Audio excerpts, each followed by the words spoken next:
Assalamualaikum warahmatullahi wabarakatuh. Selamat malam Sobat Horor Klasik dimanapun Anda berada. Semoga malam ini Sobat Horor Klasik dalam kondisi sehat walafiat dan selalu dalam lindungan Tuhan Yang Maha Esa. Malam hari ini Horor Klasik sudah masuk edisi ke-14, dan di malam ini, pada edisi ini saya akan menceritakan pengalaman saya pribadi pada saat saya melakukan pendakian di Gunung Merbabu. Terus terang waktu pendakiannya itu saya sudah lupa, antara tahun 99 atau tahun 2000, saya betul-betul sudah lupa. Dan waktu itu ini dimulai dari kami bertujuh, yaitu Adi, Dion, Ferry, Galih, Tri, Lili, dan saya sendiri, Brewok, yang bersepakat untuk melakukan pendakian di Gunung Merbabu dan Merapi secara berurutan. Tapi sebelum masuk ke ceritanya, saya terlebih dahulu akan mengucapkan terima kasih sebanyak-banyaknya kepada sahabat horor klasik yang sudah berkunjung, sudah menonton, dan sudah mendengarkan cerita-cerita di channel Horor Klasik.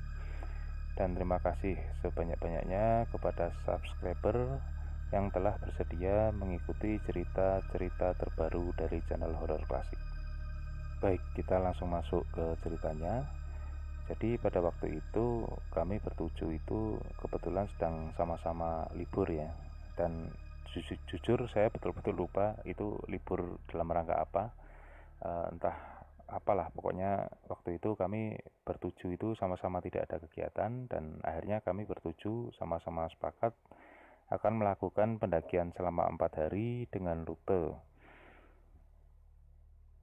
Merbabu disambung dengan Merapi. Nah, rencananya kami mendaki Gunung Merbabu ini via jalur Tekelan, Puncak Kenteng Songo, turun di Selo, dan kemudian dari Selo kami mendaki Merapi.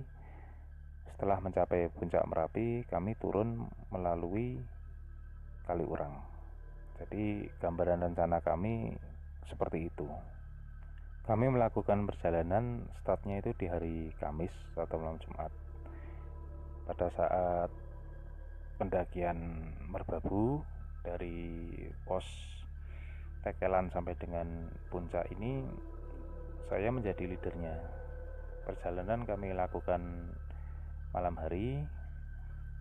Di malam Jumat itu kurang lebih setelah Isya kami berangkat dari posko pendakian, dan kurang lebih jam 10 atau jam 11 malam ya, itu kami ngecamp di pos Watu Gubuk. Karena memang waktu itu perjalanan kami lakukan dengan sangat santai, kami tidak ngoyo. Pokoknya prinsip kami waktu itu have fun lah. Target 2 gunung bisa tercapai ya alhamdulillah, kalau misal tidak ya sudah, pokoknya kami kondisional saja. Nah, besok paginya atau hari kedua ya, hari Jumat, sudah agak siang sih, kami meneruskan perjalanan ke puncak, dan kemudian kami itu sampai di puncak memang sudah siang, kurang lebih sudah jam-jam ya sudah jelang luhur lah ya, mungkin setengah 12-an atau ya. Dan kami di puncak itu ada mungkin sekitar 1 jam, dan pada saat itu di puncak kami bertemu dengan rombongan pendaki dari Jakarta berjumlah 5 orang, dan mereka lah satu-satunya rombongan pendaki yang kami temui pada pendakian itu. Rombongan dari Jakarta itu mendaki via Selo ke puncak dan berencana akan turun ke Tekelan. Jadi rombongan itu dengan rombongan kami ini berlawanan arah istilahnya, tapi kebetulan sekali rombongan kami dan rombongan Jakarta itu bertemunya persis pas di puncak. Nah, singkat cerita, setelah kami ngobrol-ngobrol dan kemudian kami sempat makan bersama dan sholat bersama di puncak itu, kurang lebih jam setengah 1 itu rombongan kami berpisah dengan rombongan dari Jakarta itu. Kita sama-sama meneruskan perjalanan dengan rombongan saya menuju ke arah Selo, sementara rombongan Jakarta itu menuju ke arah Tekelan. Singkat cerita, setelah menempuh perjalanan yang lumayan, rombongan kami ini sudah mendekati Sabana ya, dan pada saat itu kebetulan posisi saya itu sudah berganti dengan Adi. Jadi Adi yang menjadi leader dan saya posisi menjadi sweeper pada saat itu. Nah kebetulan itu tadi perut saya terasa mulas dan saya merasakan bahwa saya betul-betul harus buang hajat besar. Saya berteriak kepada Adi meminta break dan saya katakan bahwa saya harus membuang hajat. Akhirnya Adi bilang ke saya bahwa saya diminta untuk membuang hajat dulu, sementara dia dan teman-teman lain akan turun ke Sabana dan menunggu saya di sana. Oke, di situ saya segera mencari tempat yang agak tersembunyi. Yang saya maksud tersembunyi ini adalah saya bisa menyembunyikan aktivitas saya, tapi saya masih bisa memantau teman-teman saya. Seperti itu. Jadi akhirnya saya menemukan sebuah rimbunan tanaman yang tidak terlalu tinggi dan tidak terlalu luas. Saya jongkok di balik rimbunan itu. Rimbunan itu kalau saya gambarkan tingginya pada saat saya jongkok itu persis di bawah dagu saya. Jadi dalam kondisi jongkok sambil buang hajat itu saya masih bisa melihat teman-teman saya di sabana yang terbentang di bawah saya sedang beristirahat dan menunggu saya. Kurang lebih begitu gambarannya. Nah di tengah-tengah buang hajat ini saya tuh iseng menyibak-nyibak tanaman yang ada di depan saya. Kemudian saya tertarik, kok ada seperti tanggul atau bangunan dari semen gitu kan. Dan akhirnya itu juga yang membuat saya menyibakkan tanaman di depan saya itu semakin lebar, dan betapa terkejutnya saya karena ternyata di situ ada sebuah semacam plakat tapi dari semen ya, jadi kayak prasasti tapi flat gitu, datar ya, saya nyebutnya plakat aja lah ya, plakat dari semen gitu, bertuliskan disinilah terakhir kali sahabat, teman dan saudara kami terbujur. Kemudian di bawahnya ada nama seseorang beserta dengan tanggal kematiannya. Di situ saya spontan kaget dan tersadar bahwa ternyata plakat atau prasasti itu adalah sebuah monumen untuk mengenang kematian seorang pendaki di tempat itu. Wow. Jelas saya waktu itu ya deg-degan ya, karena merasa waduh, ini saya salah tempat nih sepertinya untuk melakukan kegiatan buang hajat itu. Karena ya biar bagaimana waktu itu saya berpikirnya adalah di tempat itu pernah terbaring jasad seorang pendaki. Akhirnya ya sudah, cepat-cepat saja saya mengakhiri kegiatan buang hajat saya dan saya segera turun ke Sabana menyusul teman-teman, dan kemudian kami segera melanjutkan perjalanan. Saat itu waktu memang sudah cukup sore ya, karena lagi-lagi bahwa kami itu memang berjalannya sangat-sangat santai, dan memang karena kami itu memang lebih menyukai berjalan malam, jadi waktu itu memang perhitungan kami kalau bisa sampai di Selo itu memang sudah gelap, sehingga ketika kami mendaki di Merapi itu juga dalam kondisi gelap. Waktu itu seperti itu rencananya. Nah singkat cerita, ketika di perjalanan turun menuju Selo itu, rombongan berjalan dengan posisi ya masih seperti pada saat kami turun dari puncak itu. Adi sebagai leader dan saya sebagai sweepernya, sementara posisi di tengah itu berubah-ubah menyesuaikan keadaan ya, sampai akhirnya di posisi yang terakhir itu saya tidak tahu awalnya bagaimana, tapi yang jelas tiba-tiba saya merasa ritme berjalan dari si Adi dan teman-teman ini semakin lama semakin cepat, semakin cepat, semakin cepat, dan semakin cepat. Dan saya ya sebagai sweeper tentu saya hanya mengikuti saja ritme berjalan si Adi dan teman-teman. Sampai ketika di satu titik saya merasa bahwa di belakang saya itu ada yang mengikuti. Itu sangat terasa sekali. Dan pelan-pelan sambil berjalan cepat saya menoleh sebentar ke belakang, dan ternyata di belakang saya itu terlihat jelas sosok berbalut kain putih melayang kurang lebih 5 meter dan itu mengikuti rombongan kami. Nah, saya tidak tahu pada saat itu apakah Adi selaku leader dan teman-teman yang lain itu mengetahui kehadiran sosok pocong tersebut. Tapi yang jelas saya merasakan semakin lama langkah Adi ini semakin kencang. Bahkan saya bilang sudah setengah berlari. Tapi ya sudah, karena di saat itu saya juga menyetujui apa yang dilakukan oleh Adi dan saya mengikuti. Bahkan ketika Ferry dan Galih pun berteriak-teriak meminta break, Adi sama sekali tidak menggubrisnya.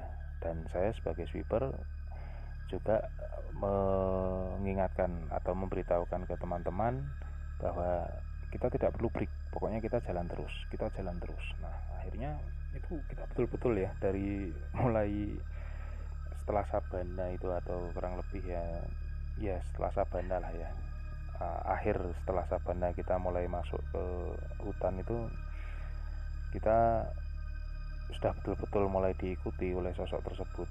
Dan bisa dibayangkan dari posisi itu sampai dengan perkampungan di Selo itu kita berjalannya super cepat dan tanpa istirahat. Jadi kita jalan itu yang dipimpin oleh Adi itu udah seperti setengah berlari, istilahnya seperti itu. Nah, singkat cerita, akhirnya kami semua sampai di perkampungan, dan begitu menjumpai rumah pertama, kami di sana menjatuhkan diri di atas karier kami masing-masing, menyelonjorkan kaki dan menghela nafas yang super terengah-engah ya.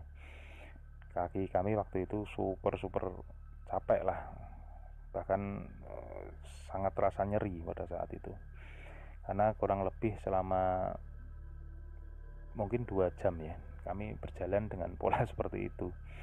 Dan kebetulan memang kami sampai di Selo itu memang sudah gelap ya, sudah setengah kurang lebih sudah hampir isya sih waktu itu, mungkin jam 7 kurang lah, kurang lebih jam 7 kurang atau mungkin jam 7 lebih ya, saya tidak begitu yakin ingat akan hal itu.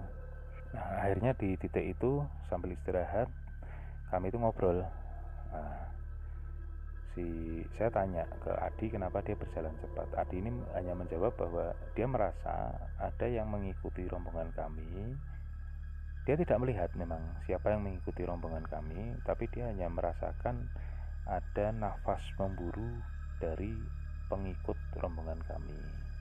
Dan kata Adi, di samping nafas memburu ini juga ada semacam bau bacin atau tengik, kata dia itu, seperti itu. Nah, sementara Ferry, Galih, Tri, dan Lili, mereka sebetulnya bingung kenapa Adi kok berjalan cepat sekali ya, karena mereka secara berurutan yang berjalan di belakang Adi persis. Tapi mereka juga merasakan atau mendengar bahwa ada langkah yang semacam langkah kaki besar itu di belakang rombongan kami. Itu yang mereka bertiga rasakan. Sementara yang menarik, ternyata bukan hanya saya yang melihat sosok sesungguhnya yang mengikuti rombongan kami. Ternyata si Dion ini yang berjalan tepat di depan saya ini ternyata juga melihat. Jadi dia pada saat ada satu masa di mana dia secara cepat itu lewat ekor matanya, katanya dia sempat melihat ke belakang saya dan dia sangat terkejut karena melihat sosok itu tadi, pocong yang melayang di belakang saya. Tapi dia tidak berani cerita, dia hanya menyimpan, dan akhirnya hal itu juga yang membuat dia diam 1000 bahasa.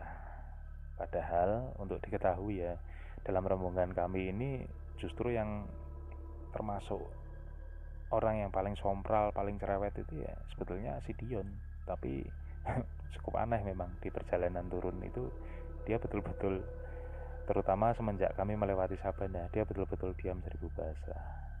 Ya, Seperti itu, Sobat Horor Klasik, salah satu pengalaman saya pada saat melakukan pendakian. Dan karena kejadian itu juga pada akhirnya kami memutuskan untuk membatalkan pendakian di Gunung Merapi, karena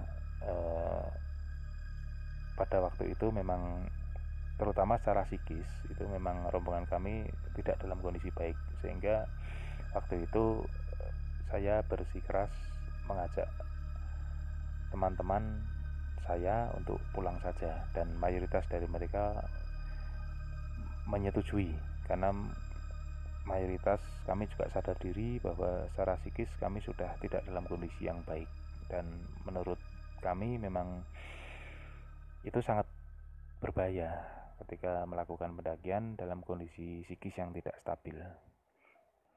Baik, Sobat Horor Klasik, itu tadi cerita salah satu pendakian yang pernah saya lakukan. Mohon maaf bila mungkin ceritanya terdengar biasa saja atau tidak seram ya, karena mungkin bagi mayoritas orang, terutama pendaki itu ya, naik gunung bertemu dengan hal semacam itu mungkin hal biasa ya. Cuman waktu itu yang jadi pertanyaan terbesar saya adalah, apakah kemunculan sosok ini ada kaitannya dengan saya yang buang hajat tepat di tanda prasasti untuk mengenang kematian seorang pendaki? Wallahu alam. Saya juga tidak tahu apakah itu berhubungan, tapi yang jelas pengalaman pada sore menjelang malam hari itu betul-betul memberikan pelajaran yang sangat berarti bagi kami. Oke, mungkin Sobat Horor Klasik ada yang suka mendaki gunung, mungkin pernah mengalami pengalaman semacam ini, mungkin ada ya, karena kalau pendaki itu kan biasalah kalau cerita-cerita semacam ini. Mungkin bisa menuliskan cerita pengalamannya di kolom komentar, atau mungkin ada yang berkenan untuk dibawakan ceritanya di channel Horor Klasik ini, boleh mengirimkan ceritanya ke email yang terdapat di deskripsi. Sekali lagi saya ucapkan terima kasih kepada Sobat Horor Klasik yang sudah mendengarkan cerita ini. Semoga kita semua selalu dalam lindungan Tuhan Yang Maha Esa. Wassalamualaikum warahmatullahi wabarakatuh.